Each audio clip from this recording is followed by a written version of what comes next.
Bienvenidos al podcast de Visibilidad On. Hoy al podcast ha venido Gerard Palau. ¿Qué tal? ¿Cómo estás? Hola, Josep, ¿qué tal? Un placer estar aquí contigo hoy. Bueno, bienvenido al podcast. Bueno, conocí el proyecto a través de LinkedIn, os iba ya hacía tiempo que os seguía y ya desde el primer momento me llamó mucho la atención porque yo no soy automovilístico. También durante la temporada estuve llevando el SEO de ClickCars Vale. y a raíz de ver el contexto, la magnitud del sector y lo que estabais haciendo me parecía muy interesante. Entonces, bueno, primero, hoy hablaremos del Ecomotor. Entonces, para la persona que no conozca el proyecto y no te conozca a ti, nada, 5 minutos. Preguntas clave, ¿no? Tu rol, facturación del Sí, proyecto actual y años del proyecto. sí. Pues yo soy Gerard Palau, yo soy jefe de operaciones de Recomotor. En Recomotor al final nos dedicamos, así como titular, ¿no?, a distribuir piezas recuperadas de vehículos que han llegado al final de su vida útil. Es un proyecto que estamos aproximadamente 3 años y pico, casi 4. Y bueno, la facturación de este año será del año actual de unos 10 millones, ¿no? Hemos pasado del primer año 1 millón, segundo año 3 millones, tercer año 6 millones y este año esperamos hacer 10. Y un poco ese es el resumen un poco y los highlights de Recomotor. Al final nosotros somos un sector que no es muy sexy, ¿no?, que es el sector de desguace. Empezamos un poco distribuyendo piezas de otros desguaces y hoy en día ya tenemos una red de desguaces propios, actualmente 4 desguaces repartidos por el territorio español, y también seguimos distribuyendo piezas de otros desguaces. Entonces ahora mismo tenemos 3 líneas de negocio principales. Una es la comentada, el dropshipping, que al final lo que hacemos es validar la calidad de los desguaces españoles a los que estamos conectados y distribuir esas piezas siempre y cuando no la tengamos nosotros en nuestro almacén. La segunda es los desguaces propios, que allí una línea es el reciclaje, porque todos esos coches que desmontamos al final, en algunos les desmontamos muchas piezas, en otros más antiguos no tantas, y hay pues vendemos los materiales, ¿no?, el aluminio, el acero, etcétera. Eso es otra línea. Y la tercera es la venta de piezas online de nuestro propio almacén. Genial. Entonces, de estas tres líneas de negocio, más o menos cómo se reparte la facturación de cada una de ellas y después entraremos en la parte más operativa. Sí, pues son 3 líneas de negocio. Un 45% de esa facturación sería vía piezas que vendemos de otros desguaces. Un 35% serían piezas que vendemos propias y un 20% sería materiales de reciclaje. Entonces, también decirte que al final la línea que más crece es la de piezas propias. Actualmente tenemos unas 100.000 piezas en stock y bueno, solo llevamos un año con este modelo. El año que viene se prevé que ya tengamos aproximadamente en 12 meses unas 300.000. Eso no significa que vayamos a multiplicar por 3, porque al final cuando tienes muchas referencias ya es más difícil contar o encontrar esas referencias que necesitas para multiplicar por 3, ¿no? O sea, no es lineal la curva, pero sí, es la línea que más crece y es la línea en la que más estamos apostando. Aunque dropshipping para nosotros es una línea de negocio fundamental. Para entender en base a estas tres líneas, ¿no? La de reciclaje es muy comprensible porque es el negocio de un desguace, ¿no? Toda esta parte de reciclaje. Cuando comentas la parte de dropshipping, ¿a qué te refieres exactamente? Es decir, que hay una pieza en un desguace X, tú en la plataforma o en tu flujo de visibilidad de productos en marketplaces que ahora hablaremos y cuando la vendes, ¿es eso? Vale, bueno, te explico un poco cómo funciona el dropshipping. Nosotros empezamos con esto y al final nos obsesionamos mucho en automatizarlo al máximo e intentar tener una solución para el taller, ¿vale? O sea, es un producto, una línea de negocio que está enfocada al profesional. En realidad solo vendemos al B2B y ponemos a disposición del taller un recambista. O sea, al final tenemos un chatbot que nos entra las solicitudes a través de WhatsApp. Tenemos, bueno, un equipo de personas que con herramientas que les hacen la vida muy fácil y ellas lo que hacen es asesorar, ¿no? Son como un asesor de venta combinado con herramientas que ya tenemos que lo que hacen al final es que un taller que necesita, o imagínate, ¿no?, un autónomo que tiene un taller de barrio, necesita una pieza, no tiene nadie en la oficina para poder buscar esa pieza o ponerse en el catálogo del vehículo, buscar la referencia, ver proveedores, comparar precios, etcétera. Eso lo hacemos nosotros de una forma muy automática y vigilada por un profesional que al final es un electromecánico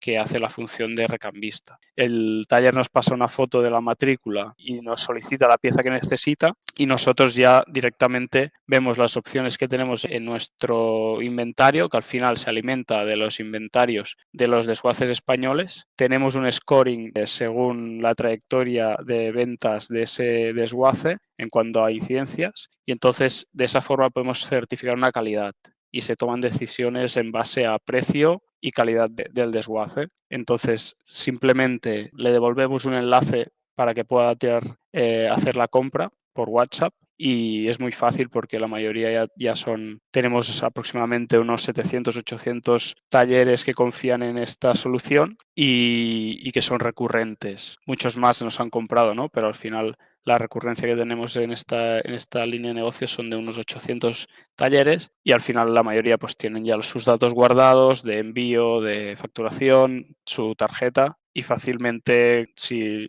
les gusta el precio y el producto, con un clic hace la compra sin tener que ellos entrar. Bueno, ya saben que después pues le enviaremos la factura, etcétera, el tracking de la pieza, aunque sea muy obvio, ¿no? Esto en un sector desguace no es tan obvio. Nosotros al final intentamos que la experiencia del usuario sea como mínimo como la de cualquier otro marketplace que por ejemplo, como un Amazon, evidentemente no estamos a ese nivel, ¿no? Pero que tú estés tranquilo, compres algo, lo puedas traquear, puedas obtener una factura, que parece obvio hoy en día, pero realmente en el sector desguaces, los desguaces no tienen suficientes herramientas. La mayoría de los desguaces son empresas familiares pequeñas y con una mediana de edad de gerencia ya alta, seguramente de más de 60 años. Entonces están bastante out de lo que es la tecnología, ¿no? Y allí nosotros pues mejoramos bastante esa experiencia. Conseguimos que el taller no pierda tiempo buscando la pieza y conseguimos que un desguace que trabaja bien pero no tiene herramientas tecnológicas pueda vender una pieza a través de nosotros. Entonces, si no me equivoco, antes fuera de micros también me comentabas que este era el modelo por el cual empezasteis. Entonces, hilando con esto, creo que tiene relación con tu historia, por lo que me has dicho, ¿no? De que ya venías del sector automovilístico. Entonces, cuéntanos un poco también tu carrera profesional y, por consecuencia, cómo sale esta idea, este primer modelo de negocio, que ahora lo explicas y es como muy, claro, de cajón, ¿no? Pero realmente tiene muchas complejidades y hay mucho contexto que seguramente tú ya tenías. Así que cuéntanos un poco dónde empieza Gerard a nivel profesional y cómo has acabado a día de hoy gestionando el follón que tienes. Vale, pues al final yo vengo del mundo de automoción, empecé a estudiar automoción de muy joven, empecé a trabajar en automoción o relacionado con automoción, incluso como hobby a los 14 años y entonces ya a los 20 y pico pues ya tenía bastante trayectoria, pero bueno, yo empecé por carreras de motociclismo, me empecé a especializar hacia ese sector. Era mecánico, estuve en el Mundial de Moto2 un par de años y después me cansé un poco de esa vida y decidí asentarme y bueno, al final lo que es la competición la vida es un poco de feriante, ¿no? Montas, desmontas en una ciudad, vuelas, vas a otra ciudad, montas, desmontas, haces el show y todo el día estás en hoteles y dando vueltas, ¿no? Entonces me cansé un poco de eso, estuve 3 años en un concesionario BMW y bueno, al final ya cuando llevas 3 años haciendo en un concesionario, pues ya lo sabes más, ya lo has aprendido casi todo, ¿vale? Y si eres inquieto, pues en 3 años seguro que lo has aprendido y entonces ya la cabeza empieza a pensar, ¿no? Hostia, ¿qué podría hacer? ¿Cómo podía avanzar? Me estaba un poco estancado a nivel de allí en esa empresa no se podía crecer, ¿no? No tenía esa ambición o no veía oportunidades y entonces decidí empezar a mirar opciones. Buenas, perdona por haberte cortado el podcast y espero que te esté gustando. Este podcast es posible gracias a todo el ecosistema de Visibilidad On, de la academia y la agencia, donde damos servicios y formación de SEO, Google Ads, analítica, WooCommerce, Shopify para todo el ecosistema e-commerce. Suscríbete a la newsletter para tener todos los recursos nombrados en este podcast y entérate de toda la información del sector sobre el e-commerce cada lunes, escrito por un servidor, Josep W. Feu. Recuerda, visibilidaton.com/newsletter, visibilidaton.com/newsletter. Seguimos con el episodio. En pandemia estuve viendo el tema del dropshipping porque había bastante tiempo y estuve viendo a ver cómo se podía hacer. Y entonces hilé dropshipping con automoción. Y sí que es verdad que yo había sido usuario de piezas de desguace y la experiencia no había sido buena, pero tenía claro que esas piezas al final, si se tratan bien, son piezas de calidad, son piezas originales y que muchas veces son 3 veces más baratas que una pieza nueva y la calidad puede ser idéntica. Entonces, hilé eso y empecé a publicar en Wallapop miles y miles y miles de anuncios de piezas que no tenía. Básicamente, empecé por tickets altos, ¿no? Pues empecé publicando pues todas las referencias de motor, en todas las referencias de motor de SEAT, de tal, de todas estas marcas, ¿no? Entonces, no ponía precios y cuando tenía un lead, cuando tenía una solicitud, yo me encargaba, ya sabía un poco qué desguaces tenían una buena calidad, aunque no tenía los datos que tenemos hoy en día, obviamente, pero bueno, tenía 4 o 5 desguaces que podía confiar y entonces era como un pequeño canal de ventas para ese desguace. Yo conseguía un descuento, cuando tenía un lead le pasaba un presupuesto de ese motor y entonces pues hacía una venta, pues el ticket medio en ese momento era alto, ¿no? Porque al final vendes motores de coche, pues el ticket medio es alto, ¿no? Entonces pues comisionaba por esas ventas. Lo que pasa es que, claro, yo conseguí vivir de eso, entonces dejé el concesionario, conseguí vivir de eso, pero trabajaba muchísimo, porque al final todos los departamentos era yo. Era pues un hombre de orquesta, o sea, hacía facturas, presentaba el trimestre, atendía solicitudes, incidencias, logística, todo. Perdona, que te vaya cortando. Tengo preguntas Sí. rápidas. En el concesionario, ¿en qué departamento trabajabas? ¿Comercial, mecánico? No, yo siempre la parte técnica estaba en el taller, o sea, podía hacer cosas de electrónica, programación, mecánica.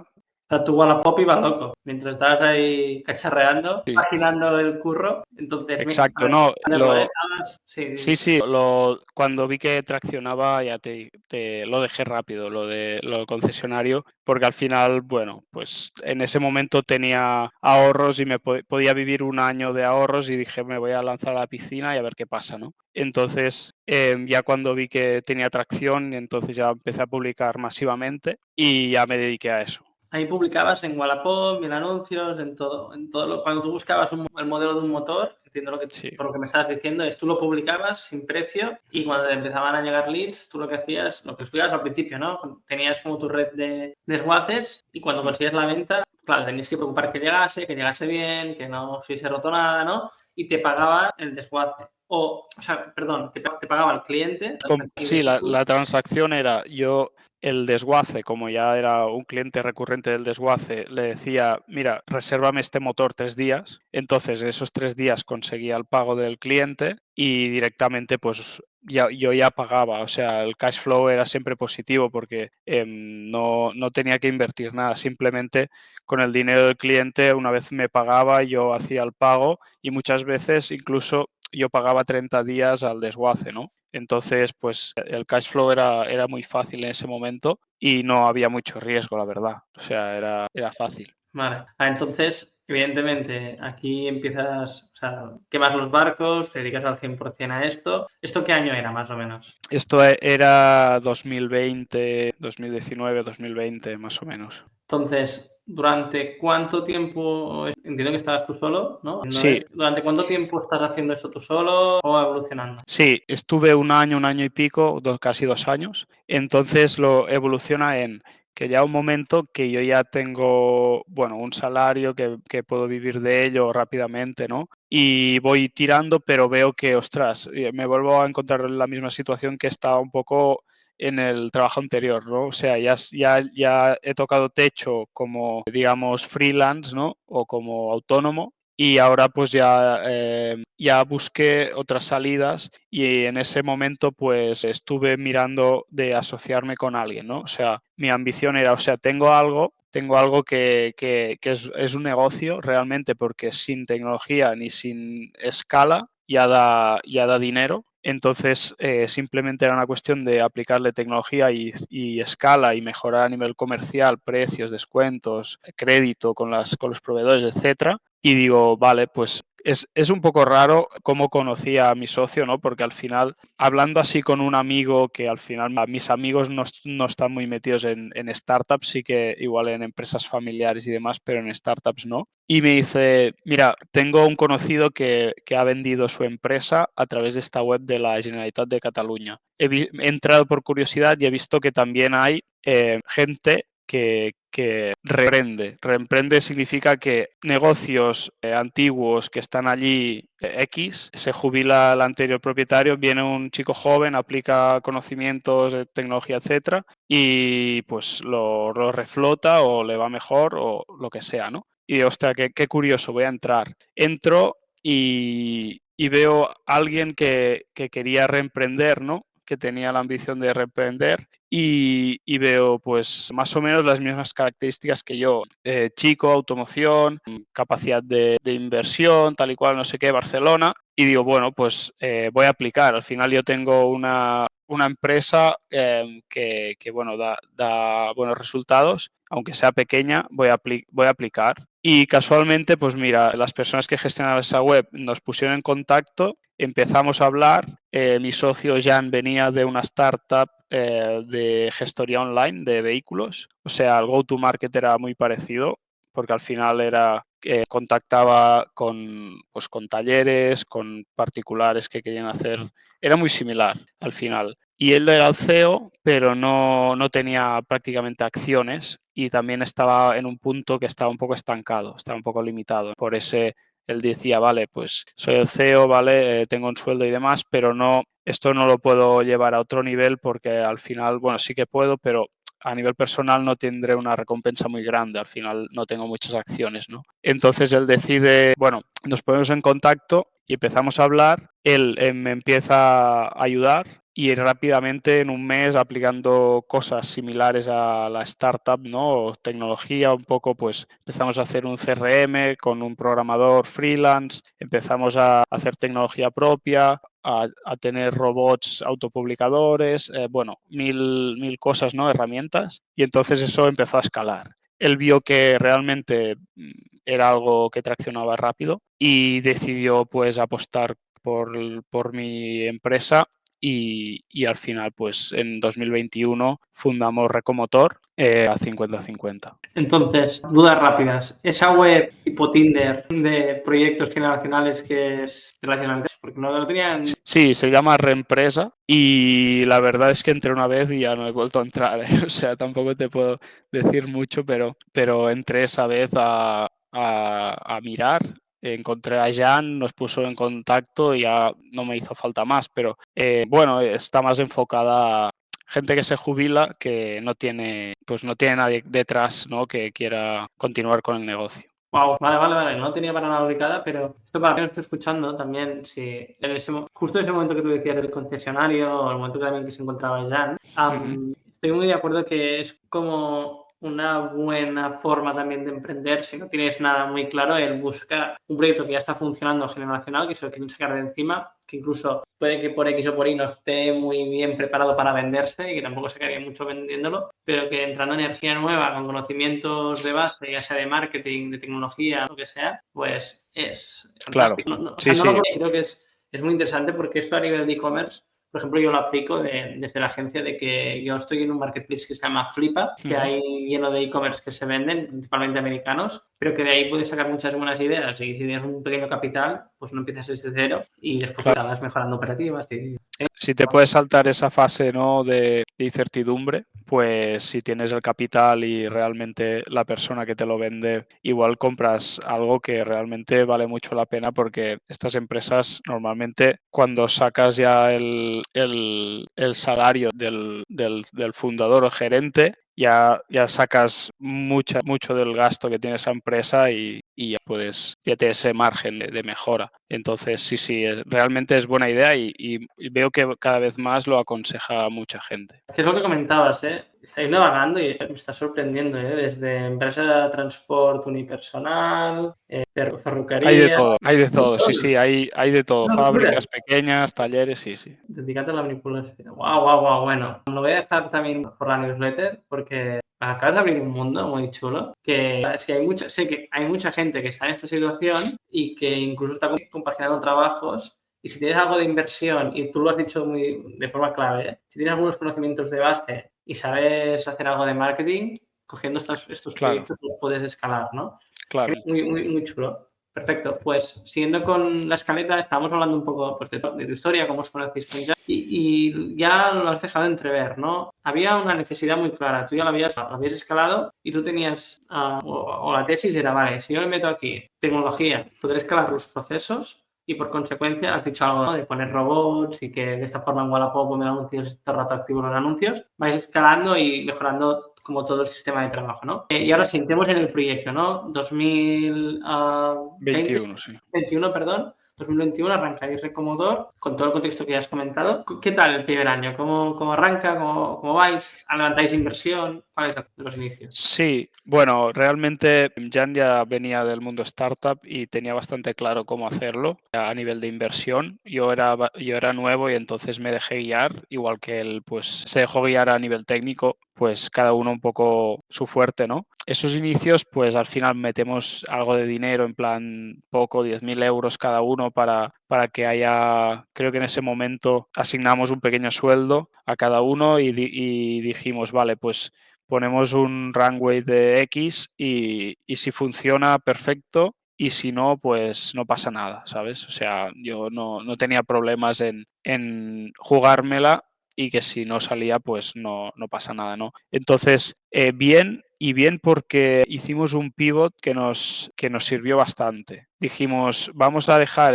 las plataformas B2C porque el margen el porcentaje de conversión era realmente bajo, aunque cada venta dejaba bastante margen, pero tenías que invertir mucho tiempo y muchos esfuerzos para vender poca cosa, ¿no? Entonces, había un par o tres de talleres que al cabo del tiempo como que nos empezaron a decir, vale, y esta pieza la tienes también, y esta, y pensamos, ostras, si nosotros somos capaces de escalar el número de talleres, es que no hará falta que estemos pendientes del B2C, porque realmente el B2C en el mundo automoción y en el mundo piezas va un poco perdido. O sea, lo tienes que asesorar mucho más, tienes que hacer tú todas las comprobaciones de compatibilidad de la pieza, la rompen cuando la quieren montar, yo qué sé, ahí pasan mil cosas que es normal porque al final un usuario normal no tiene conocimientos ni de mecánica ni de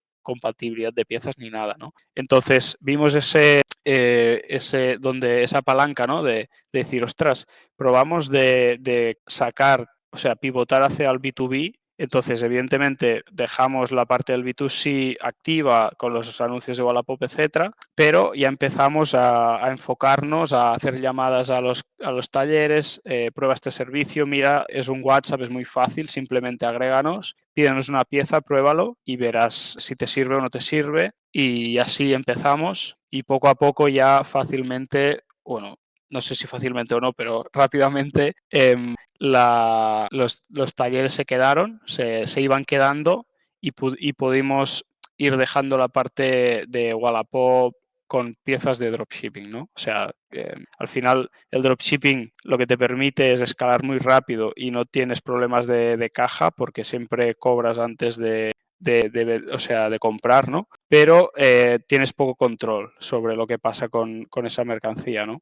Y al final el B2C aún lo complicaba más. Entonces ya cuando hicimos el pivot ya pudimos demostrar métricas, pudimos demostrar cosas y entonces en ese punto, no me acuerdo bien cuándo fue, pero creo que a los 6 meses del proyecto, sí, más o menos, ya hicimos una ronda de inversión y la verdad es que fue bastante bien porque nosotros para levantar la ronda lo que hicimos es 4 o 5 business angels que teníamos ubicados, los pusimos en copia en los correos mensuales de los datos, de los resultados de la empresa, ¿no? Y entonces ya cuando ellos ven que se van cumpliendo ciertos hitos, pues ya se les levanta un poco la mirada y dicen, ostras, igual es un proyecto que vale la pena, ¿no? Entonces, ya te digo, en 3 meses pusimos en copia de esos resultados a Business Angels y a los 3 meses ya teníamos un primer interesado y hicimos una primera ronda para empezar a contratar gente y demás. Hasta ese momento, bueno, erais vosotros dos, ¿no? Me imagino, más el desarrollador freelance Sí, que os sí, ayudaba a montar estas herramientas. sí, Genial, entonces hacéis este aumento de capital a través de la entrada de un socio capitalista. sí.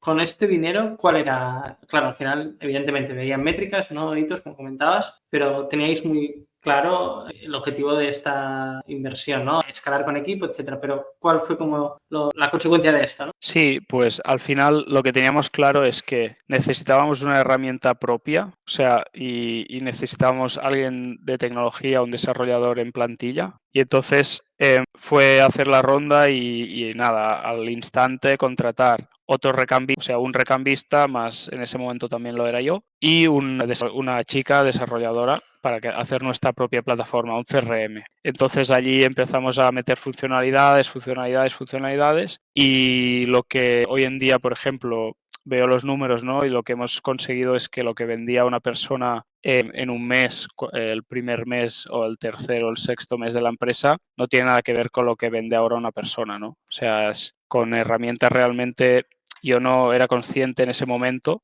pero te das cuenta rápido de que la eficiencia en los procesos es algo fundamental. Aquí, por lo que entiendo al final, y más en tu parte, ¿no? Que me comentabas, eres un responsable de operaciones, todo tu contexto a nivel, desde el principio que has comentado, ¿no? Evidentemente, pues, desde tú con tu móvil vendiendo a través de Wallapop y ahora pues con un equipo, con un sistema de trabajo, con tecnología que facilita este flujo de trabajo desde la recepción o la detección del producto en ese modelo de dropshipping hasta ese proceso de WhatsApp semiautomático que hace el taller y que al final se le envía. Todo esto es un sistema que imagino que habéis ido montando y que aquí habéis puesto una capa de tecnología para no tener que escalar con personas, sino con la propia tecnología y que una misma persona pues sea mucho más eficiente, ¿no? Entonces, sí. Esto es muy bonito y es la típica teoría que evidentemente tú la sufres cada día, ¿no? Que hay cosas que se rompen, los servidores a veces petan, X o Y o Z. Y esos últimos 3 años, para ir hilando con tu historia, porque ahora entraremos en el proyecto de forma natural, me imagino que tú desde al principio hacerlo todo, hasta como en el taller, ¿no? Lo que decías,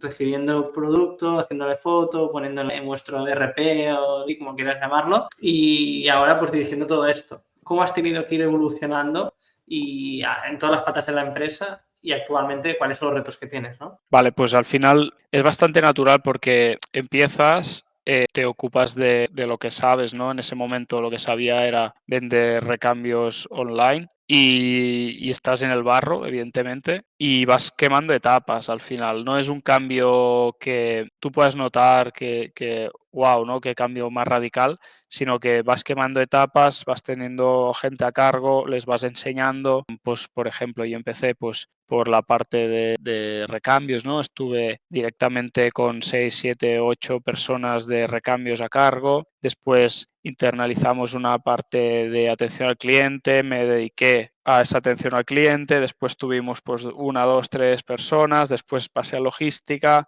ahora tenemos una plan logística y así vas quemando etapas de tal forma que un poco tú eres el que si fuera un símil que te vas entrando en una selva, ¿no? Pues tú eres el que vas primero con el machete un poco abriendo paso y los otros al final ven cómo lo haces y van adquiriendo pues esa experiencia. Y lo bueno es que ahora, pues evidentemente, nuestros empleados pues saben mucho más de lo que yo sabía cuando empecé. Esto es brutal porque al final, si tú tienes la capacidad o la suerte de encontrar gente que esté muy motivada con el proyecto, que esté alineada con la cultura de Recomotor y que le guste mucho lo que está haciendo, pues al final, si la colocas en el sitio adecuado, todo eso que tú estabas haciendo lo va a hacer, pero mejor. Y al final yo estuve, por ejemplo, un año haciendo de recambista, por decirlo así, y ahora hay chicos pues que ya llevan 3 años o 2 años y pico y que saben mucho más de lo que yo sabía. Y es un poco así. Los retos al final que tengo son en irme reinventando constantemente, porque ahora mismo pues a mi cargo o digamos directamente que dependan de mí casi son 70 personas, evidentemente, bueno, igual sí, aproximadamente 70 personas. Evidentemente cada uno pues tiene su responsable y ahora estamos incorporando C-levels, estamos en ese punto, ¿no? Pero el reto es sobre todo formar a gente para que lo dé todo, encontrar gente que sea mejor que tú en esos puntos que a ti, bueno, pues que si puedes encontrar a alguien que lo haga mejor que tú, pues mucho mejor porque va a multiplicar, ¿no? Entonces mi reto básicamente es eso, es ir quemando etapas, irme reinventando. En algunas etapas lo haces mejor, en otras peor, pero al final debes ir para adelante y seguir con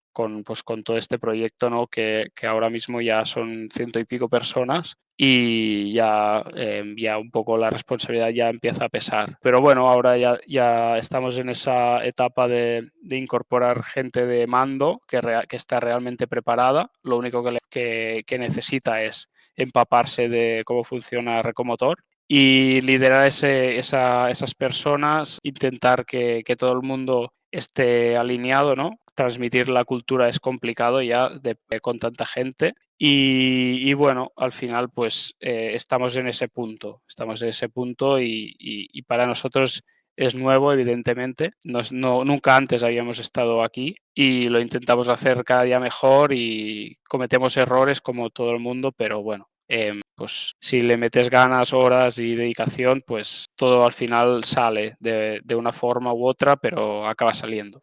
Hilando con todo lo que has ido comentando, ostras, pues mira, empecé por aquí, después fui a este departamento. Actualmente, en el proyecto a nivel operativo, sacando lo que sería la parte de backend de administración, finanzas, recursos humanos, ¿cuáles son los departamentos que tenéis? Vale, pues mira, ahora mismo tenemos muchos departamentos porque al final, como son 3 líneas de negocio y además pues somos ya un grupo, ¿no? Ya somos un grupo, no somos una empresa. Nosotros somos Recomotor, pero Recomotor es la matriz. Después ya tenemos una empresa que es la que se ocupa del almacén logístico, tenemos otras empresas que son puramente los desguaces que vamos adquiriendo, ¿no? Que esto aún no lo hemos comentado, pero ya lo comentaremos. Pero así, para resumirlo, pues al final tenemos el departamento comercial que al final se ocupa sobre todo de hacer tratos y cerrar acuerdos con players del sector, ya sea pues gente o concesionarios que nos puedan vender coches, ya sean empresas de renting que nos puedan comprar piezas, etcétera, ¿no? Pues al final todo lo comercial. Tenemos recursos humanos, que realmente la labor de recursos humanos en una startup es muy, muy bestia si la startup crece rápido, porque al final nosotros estamos en 100 y pico personas, pero claro, no hemos fichado solo 100 y pico personas, ¿no? Igual hemos fichado 200, ¿no? Porque al final tú lo que te interesa es quedarte con los mejores y rápidamente si detectas que alguien no encaja, pues lo tienes que despedir y fichar otra rápidamente y así ir montando un equipo que por muy bien que lo quieras hacer, no hay otra forma. O sea, no hemos encontrado otra forma que no sea contratar lento y despedir rápido. Y después tenemos tecnología, que ahora ya son 7 personas en el equipo de tecnología. Hay pues ingenieros de datos, full stack, gente que se ocupa de la parte más de infraestructura y evidentemente pues el CTO, ¿no? Después, finanzas, que hay 4 personas ya en finanzas. Departamento de dropshipping, que al final hay tanta gente que ya es un departamento, que igual hay aproximadamente 10 personas en ese departamento. Perdón, el de dropshipping, entiendo que Sí, es lo que tú hacías, pero de forma escalada, evidentemente sí. con tecnología, etcétera. Es decir, seguís teniendo pues todos los canales donde haya una audiencia buscando las piezas que vendéis, que ahora entraremos en ello, y ellos están interactuando y gestionando cada una de las interacciones. Es eso. Dropshipping se ocupa principalmente de ofrecer un producto que es que el taller pueda encontrar rápidamente a través de un chat de WhatsApp la pieza que necesita. Y solo trabajamos en esa línea de negocio con talleres. La ventaja de eso es que un taller hace una foto a la matrícula del vehículo que está reparando y nos dice qué pieza es, y con herramientas y supervisado por profesionales le podemos ofrecer una pieza de la mayor calidad-precio que tengamos, que al final nosotros tenemos visibilidad a aproximadamente 6 millones de referencias. Tenemos visibilidad a desguaces españoles, franceses, portugueses, italianos, y hacemos un scoring, validamos los desguaces y decimos, vale, pues esta pieza que está buscando este taller, la mejor opción en relación al precio y el scoring que tenemos nosotros registrado de ese desguace en base a las incidencias, sería esta. Entonces le pasamos un WhatsApp con un enlace a un checkout y ellos, como son clientes recurrentes, pues pagan esa pieza y directamente se desencadena pues una recogida, o sea, una recogida con nuestros partners de logística, por ejemplo, DHL, pues MRV, todos estos, ¿no? Ya se desencadena una recogida en ese desguace y también un aviso en el desguace de prepárame esta pieza que la quiero un cliente mío. Entonces triangulamos esa venta y la pieza llega al cliente. Eso es lo que haría el dropshipping, que es distinto a las piezas que nosotros tenemos propias que desmontamos en nuestros desguaces, que esas las vendemos online en plataformas. Vale, dudas rápidas. ¿Cómo conectáis esas 6 millones de piezas en un buscador vuestro, digamos? Vale, pues El dato... sí, es un poco técnico, pero bueno, para hacerlo fácil, al final, a través del bastidor del vehículo, más o menos todo el mundo sabe qué es el número de bastidor del vehículo, ¿no? Es un número que es único para cada vehículo. A través de ese número de bastidor, tú puedes entrar en el catálogo original de la marca, introduciendo ese bastidor, y básicamente navegas, para hacerlo fácil, en un catálogo y seleccionas la pieza que necesitas. Esa pieza que necesitas tiene un número de referencia OEM. Ese número de referencia OEM es un número único también para esa pieza en específico. Entonces, todos los desguaces tienen sus piezas vinculadas a los números de referencia OEM. Este retrovisor, según Audi, porque es de un Audi A4, la referencia OEM es 1, 2, 3, 4, 5. Ok, si a mí me llega un cliente que necesita un retrovisor de un Audi A4 y Audi me dice que es la 1, 2, 3, 4, 5, ok, hacemos match y entonces pues así podemos ver qué pieza es la que necesita nuestro cliente. No sé si es esta la pregunta que me habías hecho, no, pero... la respondo muy bien, pero a mí lo que me explota la cabeza es que un concesionario, no, perdón, un desguace sube toda esta información a una base de datos. Sí, o sea, esto es así, es por ley, es un estándar del sector.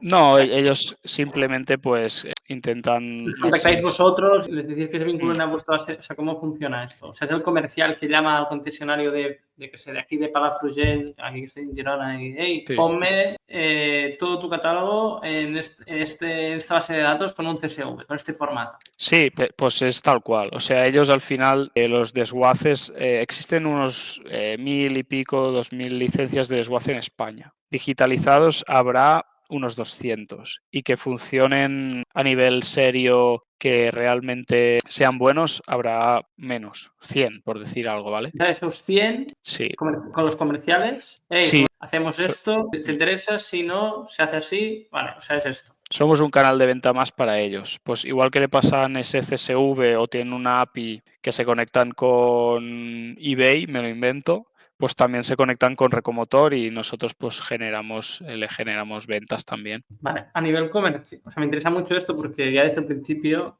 hemos hablado de nosotros, el marketing lo hacemos, ¿no? Que es tener el producto. Entiendo que el comercial, si ve que hay posibilidad, la idea a ese desguace, ¿le ayudáis con tecnología, con consultoría para que pueda conectarse? No, porque, bueno, sí, a ver, le ayudamos a conectarse, pero le pedimos un mínimo, claro. Si no tiene ese mínimo, no lo validamos. O sea, el mínimo que es un RP que puedas exportar un diario. Correcto. Sí, bueno, exacto. Diario como mínimo, pero sí, vale. Exacto. Normalmente lo tienen porque al final lo necesitan para gestionar los vehículos que le van entrando, ¿no? Pero ya te digo, de 2.000 habrá 200 que lo tienen, no hay más. Entonces ya los proveedores de software de gestión de desguace ya tienen eso pensado, ¿no? Y en ellos. Perdón que te vaya cortando porque es muy interesante. Es decir, ¿hay un RP especializado para desguaces en España? Sí, hay 2 o 3, sí. Hay 2 o 3. en España hay 2 o 3. Vale, entonces, claro, nosotros también nos interesa mucho estar muy asociados en contacto con estos ERPs, porque en definitiva, si el ERP, Sí. si hay 2 o 3 de estos 2000 que hay, cada año irán implementando un ERP, que es el primer paso para tener un poco de orden allí. El siguiente paso es que vosotros os podéis conectar, ¿no? Con este ERP, Correcto. una API o... Sí, exacto. Hay RPs que nos conectamos, perdón, hay desguaces que nos conectamos directamente a ellos, al desguace, y hay otras conexiones que hacemos a través del RP con el que gestionen su desguace. Entonces el RP, un poco también para vender más licencias, lo que hace es, tengo un conector para eBay, para Wallapop y para Recomotor, ¿no? Y nos ponen allí como una plataforma más de venta para atraer más clientes a su RP. Entonces, pues sí, ya te digo, vamos o directamente al desguace cuando el volumen es muy alto de pedidos, porque no queremos intermediarios a nivel de datos, porque siempre cuando hay alguien por el medio los problemas cuesta más de solucionar. Y con esos más que tienen menos piezas, que no hacemos tantos pedidos, etcétera, pues ya sí que vamos a través de su proveedor de RP de gestión de desguace.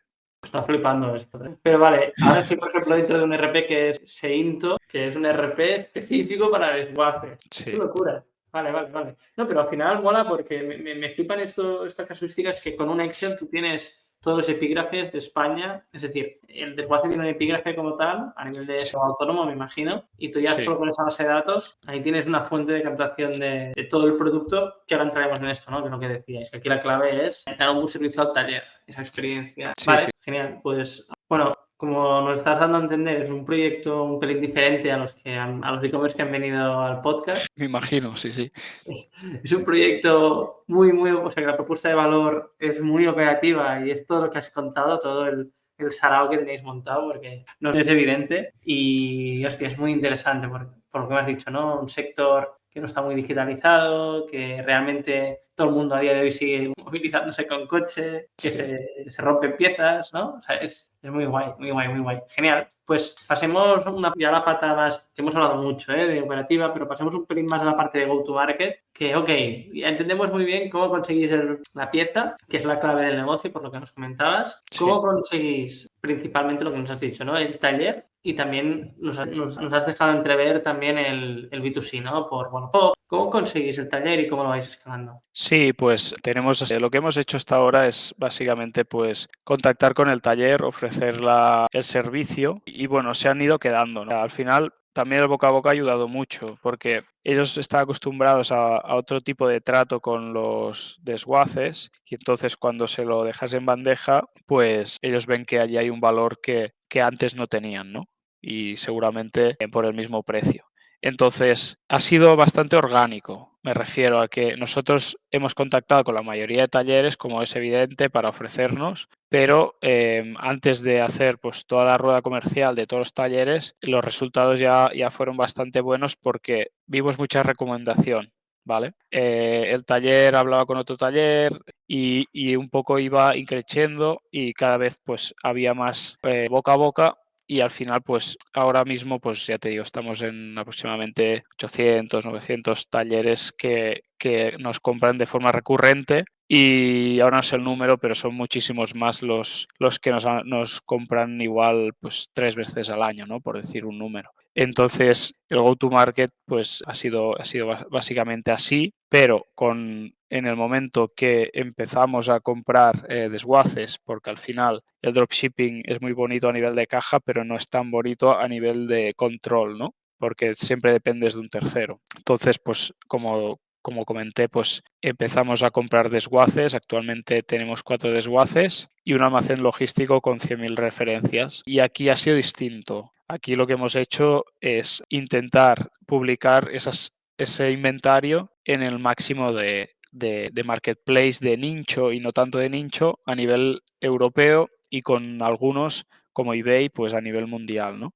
Entonces, lo bueno de la pieza de automoción es que, por ejemplo, el retrovisor de un Opel Corsa, pues lo puedes vender aquí, lo puedes vender en Rusia, lo puedes vender en Latinoamérica, lo puedes vender en donde sea, ¿no? En cualquier parte del mundo. Y realmente, pues eso nos ha permitido realmente escalar muy rápido ese modelo de negocio que es el de comprar desguaces y tener piezas propias. Y bueno, el go-to-market aquí ha sido completamente distinto. No hemos tenido que hacer nada a nivel comercial ni de marketing, sino que más ha sido enfocarnos mucho en encontrar la pieza que tiene salida, que tiene rotación y que está buscando la gente, ¿no? O sea, el taller o un B2C, porque Al final, sí, o sea, el marketing que estáis haciendo es puro producto, puro servicio, en definitiva. Sí, correcto. Es interesante, ¿no? Porque si tú a nivel comercial de primeras hubieses ese de empezar a llamar a una base de datos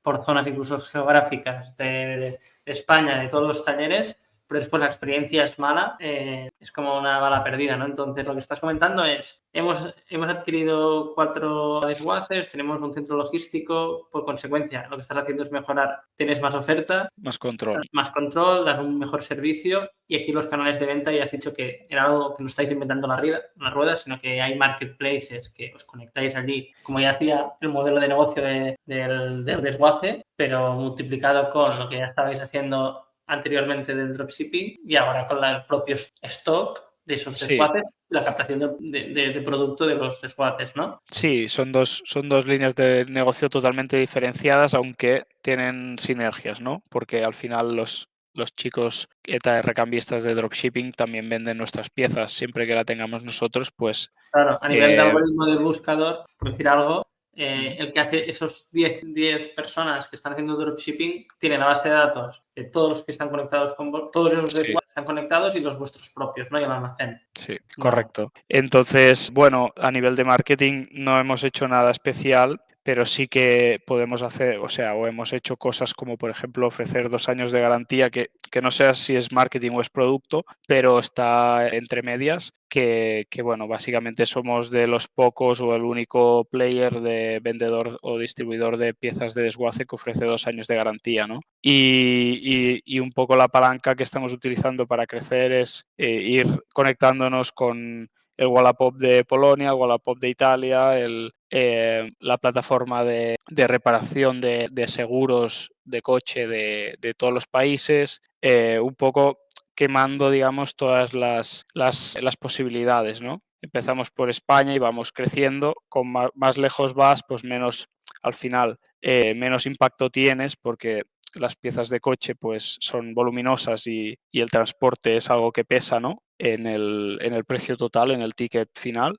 pero a los países colindantes o por Europa somos bastante competitivos y hay muchísimo que hacer. O sea, te digo, este modelo de negocio solo lleva 1 año y algo y es por el que estamos apostando más. Y ya en toda esta parte de go-to-market, me queda muy claro el concepto de, mira, no nos tenemos que romper la cabeza, tenemos que seguir mejorando la operativa, tener más stock, dar un mejor servicio, que el lifetime value del cliente aquí es brutal, porque al final son talleres que su profesión y en su día a día se encuentran con este problema. Entonces, quien solucione mejor este problema se va a llevar toda esta cuota de mercado, que actualmente esta cuota de mercado está hiperfragmentada entre desguaces, aseguradoras, eBay y todo. Con lo cual, que seáis el partner de confianza. Y después de esto, para conseguir visibilidad, ya lo está explicando muy bien, ¿eh? Ya hay audiencias existentes en marketplaces como eBay, Wallapop, Mil Anuncios y de cada país, con lo que lo que tenemos que hacer es conectarnos ahí y automatizar el máximo posible la visibilidad en esos marketplaces, ¿no? Antes de empezar a hacer Google Ads, o hacer SEO, o hacer Meta, o hacer TikTok, creadores de contenido, porque son audiencias... Sí, correcto. Ya existen y tú puedes entrar ahí, entre comillas, gratis, publicando Exacto. las fichas. Somos como un vendedor de Amazon, ¿no? O sea, los vendedores de Amazon pues se dedican a publicar en Amazon y seguramente su web no vende nada comparado con su usuario de Amazon, ¿no? Pues nosotros somos igual. Nuestra web no vende casi nada comparado con lo que vendemos sumando todos los marketplaces en los que nos apoyamos, ¿no? Para colocar nuestro inventario.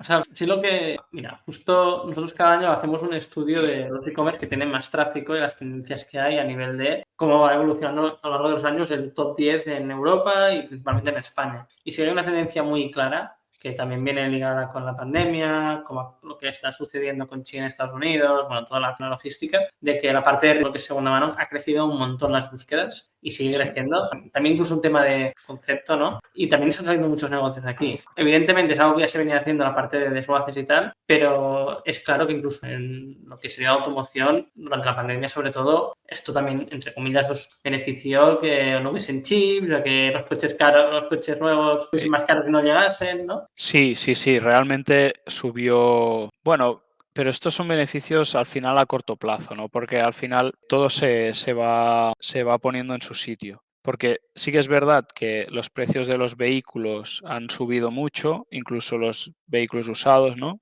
Por consecuencia, las piezas también han subido mucho. Y entonces dices, vale, lo lógico es que la gente pues ya no compre piezas nuevas y vaya más a piezas usadas. Sí, o sea, eso es así, pero a nosotros también al final nos ha subido el coste de comprar esos vehículos que antes los desguaces no pagaban por los vehículos al final de su vida útil. Tú tenías un Opel Corsa en el año, no sé, 2010 y lo llevas al desguace y no te pagaban nada. O sea, te decía, vale, te lo recojo con mi grúa y te tramito la baja, pero no te lo pago. Y ahora ya esto ya es un poco impensable. Todos los desguaces tienen que pagar y cada vez tienen que pagar más por esos vehículos, porque al final pues todo se va equilibrando, ¿no? Bien, pues creo que nos ha dado un montón de contexto del proyecto, que evidentemente podríamos estar una hora más hablando de operativa, de go-to-market, de equipo, de escalar, próximos Seguro. retos, o sea, un montón de cosas. Pero bueno, creo que es un podcast diferente que sobre todo a nivel de operaciones y creo que, bueno, voy a trabajar para que vengan más proyectos de e-commerce porque es muy interesante toda esta parte de captación de producto y por ende la venta del mismo y la tramitación y dar una garantía de 2 años, etcétera, que es muy chulo. Hay otros modelos parecidos en el sector de las bicis. Yo que estoy en el sector del surf, no hay nada de momento, pero también aquí influye el ticket medio. También tenemos los coches, los que venden el coche final, digamos, o motos. O sea que hay un montón de casuísticas y eso es todo el mundo, ¿no? Así que pasando ya a la parte más de inspiración, nos has contado tu historia y evidentemente has tenido que evolucionar un montón a lo largo de estos años con la empresa y tú mismo. Así que, ¿con qué te apoyas o qué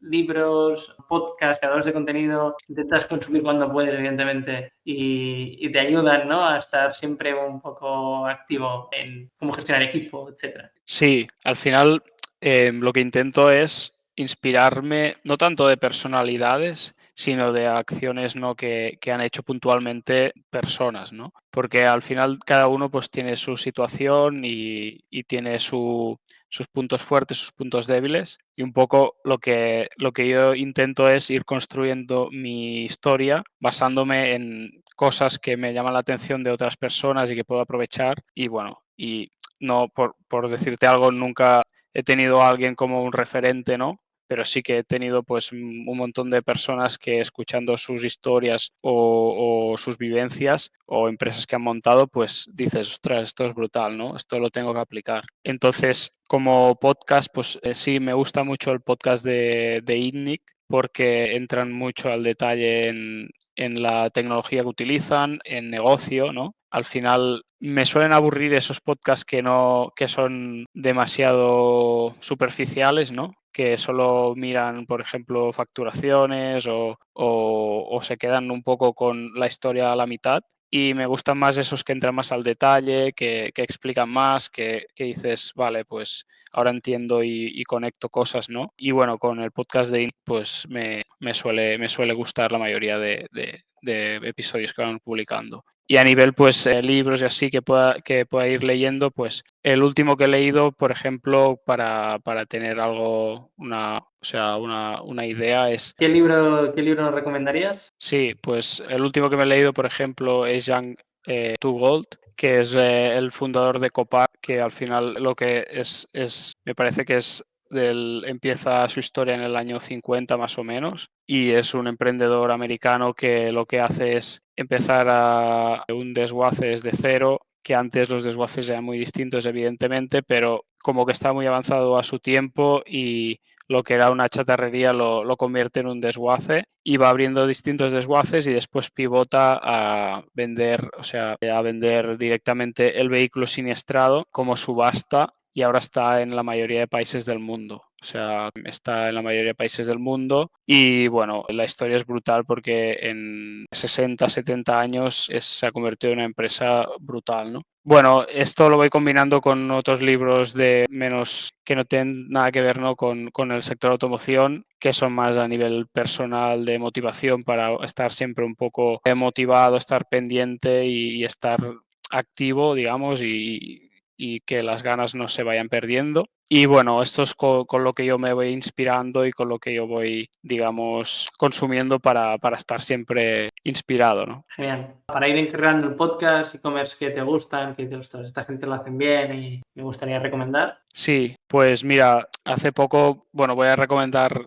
ya que estamos, ¿no? Gente del territorio, porque aquí en Lleida pues no existen muchas startups, ¿no? Igual en Barcelona sí, pero Lleida tiene una situación un poco distinta, el mundo agrario está muy presente y lo que es tecnología no está al orden del día. Mira, no me lo has dicho, pero creo que sé cuál vas a decir Sí, y es muy chulo. Pero dilo, porque no quiero ahora, si no tendré que cortar el vídeo. vale, pues bueno, te recomiendo tal cual. Sí, Que, los conozco bien. Los muy conozco muy bien. bien. Sí, sí, sí. Sí. ¿Dónde estáis vosotros, de Lleida? En Lleida. Vale, En vale. Lleida tenemos las oficinas centrales Pues, y en Balaguer la central logística.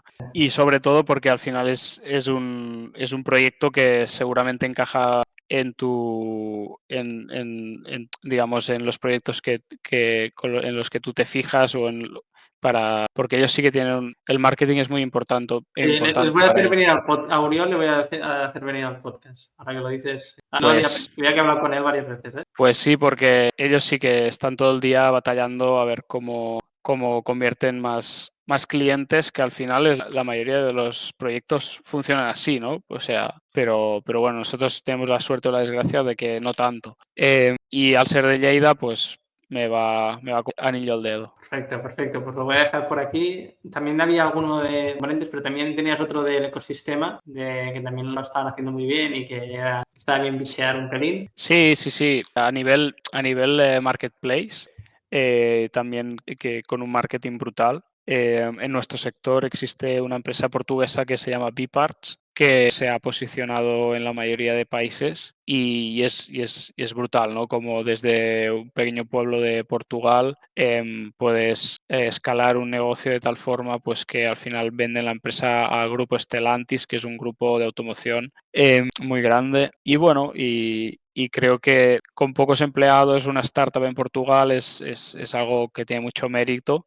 Colocar tantos recambios recuperados en el mercado, ¿no? Y nada, y por eso la recomiendo. Es una locura. O sea, y ahora estoy mirando una ala delantera de un Aston Martin DB9 Vintage del 2004.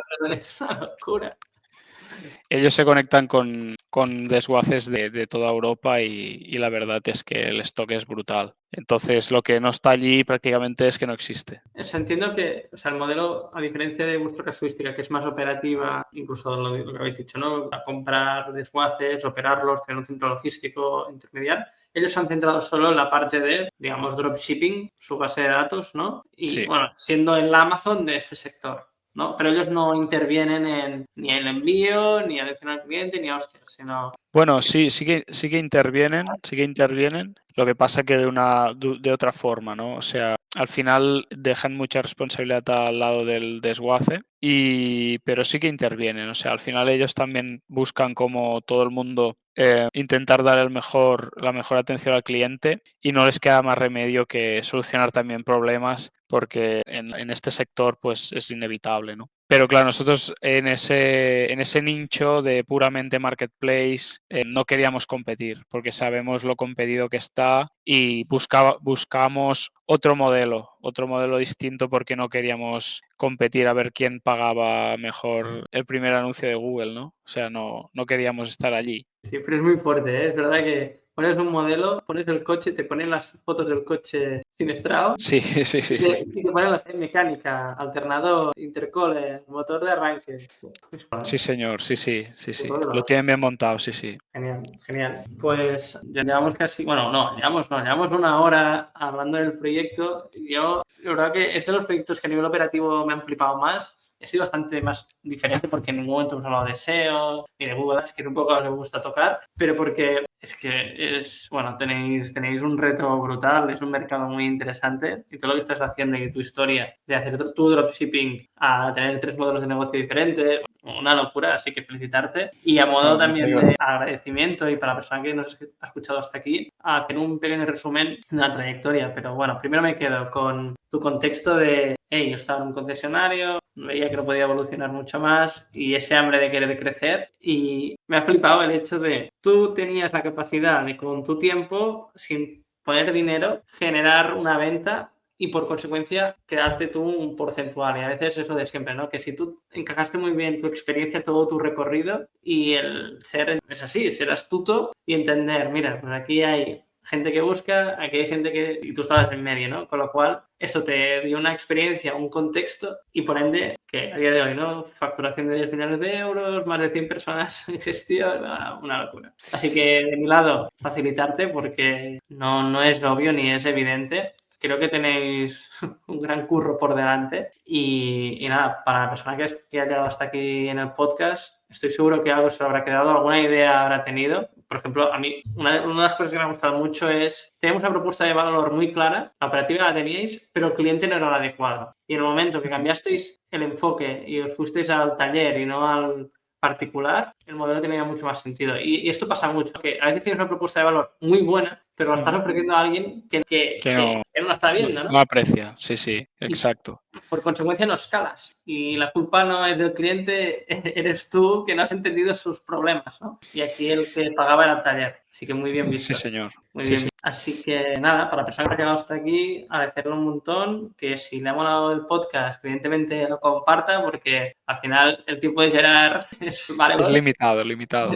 Sí, eso es. Y evidentemente pues habéis ayudado un montón a crecer. Así que nada, lo dicho, espero que haya sido de utilidad y agradecerte, Gerard. ¿Qué tal? ¿Has estado bien? ¿A gusto? Sí, muy bien. Realmente, pues es mi primer podcast, realmente. No había, sí, nosotros no somos, sí, no, digamos que no entramos mucho en estos temas, ¿no? Estamos súper focus y nos dan un poco de reparo estar delante de la audiencia y estar dedicando tiempo a estas cosas porque sabemos que, bueno, son positivas y pueden ayudar a gente, pero nuestro día a día es muy exigente y al final, pues, necesitas estar muy focalizado y no dejarte llevar, pero creo que ha valido mucho la pena y creo que, aunque sea bastante complejo de entender, porque yo entiendo que una persona que venga un poco desde cero, sin conocimientos del sector, esto le impacta y dice, ostras, un montón de información aquí de golpe que cuesta digerir, ¿no? Pero bueno, seguro que algo se le habrán podido aprovechar y ojalá pues sirva para que alguien pues inicie un proyecto o le pueda ayudar en su proyecto actual. 100% que seguro que sí. Aquí también se da visibilidad de que a veces los nichos, una especialización es clave para arrancar, que a veces pensamos que tenemos que hacer marcas de moda y vender camisetas, que no todo es esto, y joder, que lo estáis haciendo y lo estáis demostrando, ¿no? Y el caso de Tal Cual, que os voy a escribir, es un caso también muy parecido, ¿no? De entender que hay un problema real, hay una propuesta de valor clara y escalar en consecuencia. Así que nada, Gerard, un placer y nos vemos en el próximo. Un abrazo. Muchas gracias a todos. Hasta luego.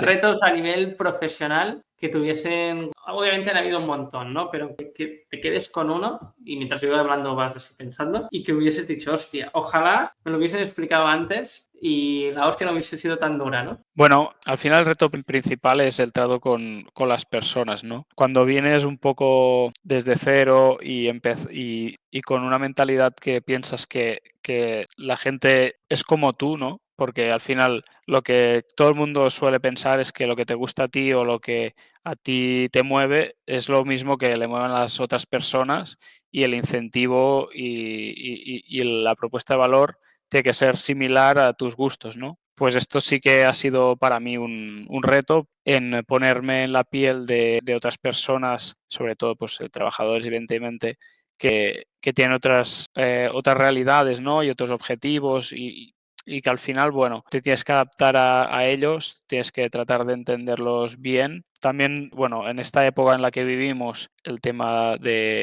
encontrar gente suficientemente motivada y y con retos, ¿no? Que a nivel laboral es complicado. Y entonces esa parte es un poco la que si alguien me hubiera avisado antes, ¿no? Pues, hostia, hubiera estado bien porque hubiese jugado con cierta ventaja porque, lo dicho, ¿no? La gente no valora lo mismo que valoras tú. Es importante ofrecerles lo que realmente a ellos les interesa y pues al final los que estén muy alejados de la cultura de la empresa no hay que forzar nada, ¿no? Y quedarse siempre con esas personas que realmente, aunque no tengan tu mismo pensamiento al 100%, pues pueden encajar en la cultura y al menos en el espacio, su espacio, ¿no? Dentro de la organización. Es un buen reto. No es lo mismo cuando estabas tú solo haciendo dropshipping, que todo dependía de ti, ¿no?